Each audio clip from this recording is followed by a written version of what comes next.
उदालगुरि जिल्लायाव गोबां हाबाफारि लानाय जादों। जोङो हरिसिंगा समस्तियाव दालां बेखेवनाय आरो लोगोसे बेवहाय गुदि बाथौनि थानसालि केम्पासाव अन्थाइ खाम्फा गायसननाय, ब्रह्म गुरुदेव कालीचरण ब्रह्मनि ब्रन्जनि मुसुखा गायसननाय आरो माल्टिपार्पस बिजनेस हल टाउनाव बेखेवनाय आरो उदालगुरि टाउनाव बिबाह भवन एबा हाबा जाग्रा मोनसे न' बेखेवनाय जादों। आरो दा बेवहाय उदालगुरि ओनसोलनि इन्टेलेक्सुयेलफोरखौ लानानै मेलेमजिबिफोरखौ लानानै मोनसे सावरायनाय जादों। बिथांमोना माखासे साननाय हनाय दङ जायफोरखौ बिथांमोना आगोलनिफ्राय गोबां माखासे बेले बेजे नुबोदों। दा बेखौ लानानैनो जों बेवहाय सावरायदों। बिसेसके हानि जेंनाखौ लानानै बिथांमोना माखासे खोथाखौ गियो। दा बेफोरखौनो लानानै सावरायदों जे आयेननि गेजेरजों मा खालामनो हायो बेखौ उननि समाव जोङो बिजिरगोन होननानै। जोबोद मोनसे मोजां थासारि उदालगुरि जिल्लायाव। आरो UPPL हिसाबै जों नुदों जे उदालगुरियाव आगोलनिख्रुइ जोंहा बांसिन मोजां रिजाल्ट जागोन आरो जोंनि बिजाथिफ्रा बेवहाय देरहागोन। आरो बिसायख'थिजों सोमोन्दो लानानै लानाय जि मेल मिटिंफोर बेवहाय बयबो मोनसे पजिटिभ नोजोर लानानै फैदों आरो दिनै बेवहायबो बुंदों जे बिथांमोना जायखिजाया थासारियावनो UPPL सरकारा फिन फैफिननायखौ बिथांमोना हास्थायो। बिजाथिखौ फोसावगोन थाबैनो।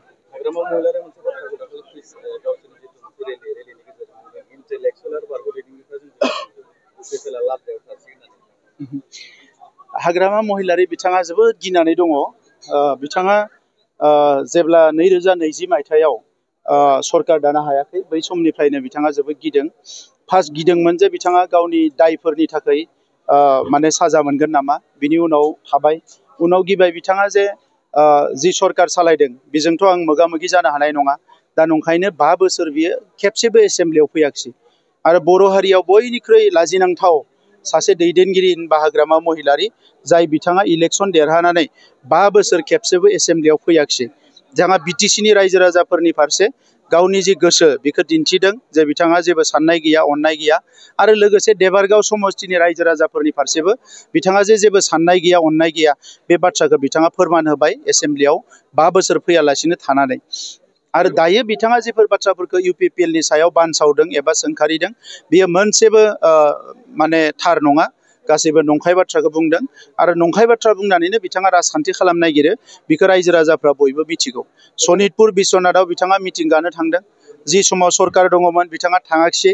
बेवहाय 1 बिगाबो हा बिथांनि दिनाव फरेस्ट ओनसोलाव होनो हायाखैमोन। दायो हाजार हाजार मानसिफ्रा दिनै हा हुनि जेंनाया जोब्बाय। सनितपुर बिश्वनाथनि गामिफ्रा बड'लेण्डआव हाबनाय नङामोन होनना बुंदोंमोन, दिनै बड'लेण्डआव हाबबाय। दा बे जेंनाफोरखौ मोनसे मोनसे सुस्रांजानायखौ नुनानै बिथांमोना समखिदों। ओंखायनो राजखान्थि फारसे जानला मोनला खोथाफोरखौ बुंदों। नाथाय बेफोर बाथ्राखौ बुंनानै UPPL नि फारसे बर' माहारिजों लोगोसे गुबुन गुबुन माहारिनि जि अननाय आरो मोजां मोननाय दायो फैदों बेखौ बिथांमोना मालाबा फिदिंफिननो हानाय नङा। आरो एबार UPPL आ बयनिख्रुइबो बांसिन मासि लानानै हारसिंनो सरकार दानो हानाय थासारियाव फैगासिनो दङ।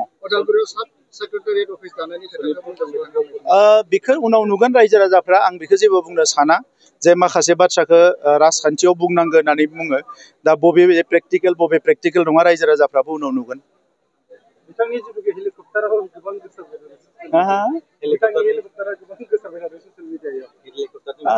आङो बुजियाखै मानोबा गोसारदों ससियेल मिडियाआव। आं मोनसे सोंथि खालामो। थिग बेबायदिनो भारतारियाव जिखिनि जेरै बर' साइडआव सोरबा आबसुफ्रा खावलायदोंमोन ज' जानांगौ होननानै, नाथाय बिथाङा ससियेल मिडियाआव बुंदों आंथ' गोसो दङ, राजि दङ, इउनिटि जानो, नाथाय बिथांमोनासो गोसो गैया होननानै नोंथांमोनखौ बुंबाय थादों। UPPLखौ बुंदों बिथांमोनासो गोसो गैया। जोङो जायोब्ला BPFजों जानांगौ होनना बुंदों बिथांमोना। जोङो गोसो गैयाबाथ' रायलायनायाव थांनाय नङामोन। माने जि माहारि आफादफ्रा हांख्रायदों बेवहाय जों थांदों, जों खोथा बुंदों, जोंनि गोसोनि बाथ्राफोरखौ फोरमायदों, जोंनि हान्जानि बाथ्राफोरखौ फोरमायदों आरो जोबोद पजिटिभलिनो जों बाथ्राफोरखौ बुंबोदों आरो जोङो गोसो गोरबोनिफ्रायनो हास्थायो। दा बिथाङा जेखौ असमियाव साले बेरे कुब' होनना बुङो, ओरै बुंलाय बुंनानै टाइमखौ पास खालामनो नागिरदों। कारना बेलेग, बिथाङा राजखान्थि खालामनायनि आन्दोआव बिथांनि आथिङा बहाबा हाब्रनानै दङ, बिथांनि खर'आ बहाबा हाबनानै दङ। दिनै बिथांखौ नायोबा नुगोन जे बिथाङा जेसेबां जि बुंनानै थगायनो नागिरा मानो बिथांनि मोखाङाव रोखा रोखा बेरखाङो जे बिथांनि आथिङा बहाबा हाब्रना दङ आरो बिथांनि खर'आ बहाबा हाब्रना दङ। ओंखायनो दिनै हारसा खौरांगिरिफ्रा सोंदों जे हाग्रामा महिलारिया सोरखौबा सोंखारियो, सोरखौबा सोंखारिनो होयोबा एबा सोङोबा बिदि बाथ्रा सिरि सिरि थायो होननानै। दा नंखायनो बियो दिनै माबा मोनसे गिदिर षड़यन्त्र एबा माबा मोनसे गिदिर माखासे पलिसिनि गेजेराव बियो हाबनानै दङ जियानोखि बर' हारिनि इयुननि थाखाय मोजां नङाबो जानो हानाय। नोंथां लास्ट डेभेलपमेन्टआव गोबां खृष्टाननि गासैखौ समान नोजोरजों मावलांबाय थानायखौ जों नुनो मोनदों बे समाव ससियेल मिडियाआवहाय। बे बावैसो जेनेबा दिनै ब्रह्मनि मन्दिर बेखेवबाय आरो बे आगोल बावैसो खृष्टानफोरनि माखासे गेस्ट हाउसफोरखौ बेखेवनाय। बेनि बेलायाव मा बुंनो सानदों नोंथाङा? बर' हारिया धोरोमखौ लानानै गावस्रा गावस्रि नङा गोदो गोदायनिफ्रायनो। नंगौ जोंनि मानसिया गुबुन गुबुन धोरोमाव दङ नाथाय हारिया मोनसे। दा बे हिसाबै बर' हारिया धोरोमजों मालाबाबो गावस्रानाय नङा। हारिनि नांनाय समाव जेब्लानो सोमावसारदों दुलाराय बर' फरायसा आफाद सोमावसारदों बेवहाय खृष्टानाबो फैदों बाथौआबो बयबो ब्रह्मबो फैदों एनडिबिआ सोमावसारदों बयबो फैदों बिएलटिआ सोमावसारदों बयबो फैदों जेब्लायनो नांगौ जादों राजा लामायाव रेल लामायाव बयबो फैदों बहाबा मेल मिटिं खुंदों बयबो फैदों।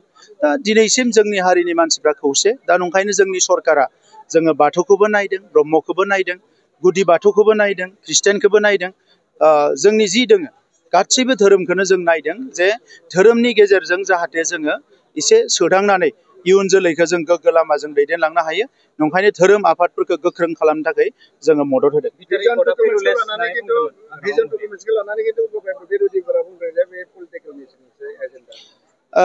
जाय मानसिया राजखान्थिनि ससमा गानना दोङो नोंथाङा जेसां मोजां खामानि मावबाबो जेसां मोजां बाथ्रा बुंबाबो बेखौ राजखान्थियानो लागोन। खिन्थु भिजन डकुमेन्टआ फैबाय थानाय 50-100 बोसोराव बिनि फिननायखौ आं नङा भिजन डकुमेन्टआनो होलांबाय थागोन। मानोना उदांस्रिनिफ्राय दासिम बै हारि हारिसाफोरखौ फोथांनानै लाखिनो थाखाय बेबायदि भिजन डकुमेन्ट रावबो बानायाखैमोन। दा बेखौ मावनो रोङैनि थाखाय लाजिनानै बिथांमोना बायदिसिना गाब फुनदों। मानोना बेबायदि साननाया बिथांमोननियाव मालाबाबो फैनाय नङा।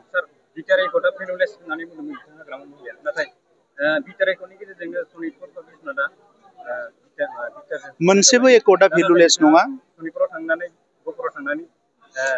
हाग्रामा महिलारिनि थाखाय बिथाङा पावाराव थायाबा गासैबो भेलुलेस जायो। बिथाङा पावाराव थायोबा गासैबो भेलु गोनां जायो।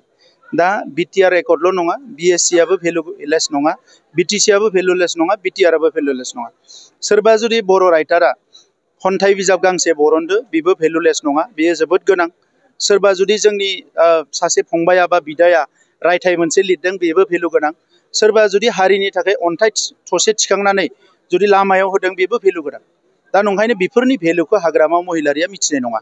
बिथाङा बेफोरखौ मिथिनो थाखाय आरोबाव स्टाडि खालामनांगोन आरोबाव नाजानांगोन बुजिनो थाखाय। दिनै हारिनि थाखाय जाय खामानि मावदों एकर्डआथ' बिराद गिदिर बाथ्रा।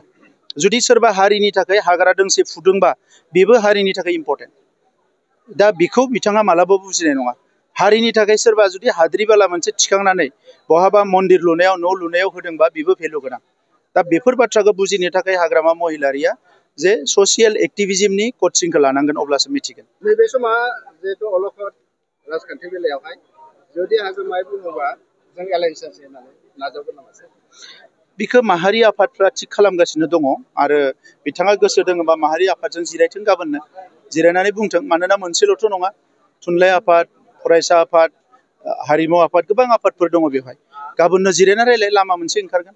खिन्थु बिथाङाथ' जोंखौसो बुंदों जे गिनानै मानानै इउपिपिएलआ लोगो जानो नागिरदों मानो नागिरदों।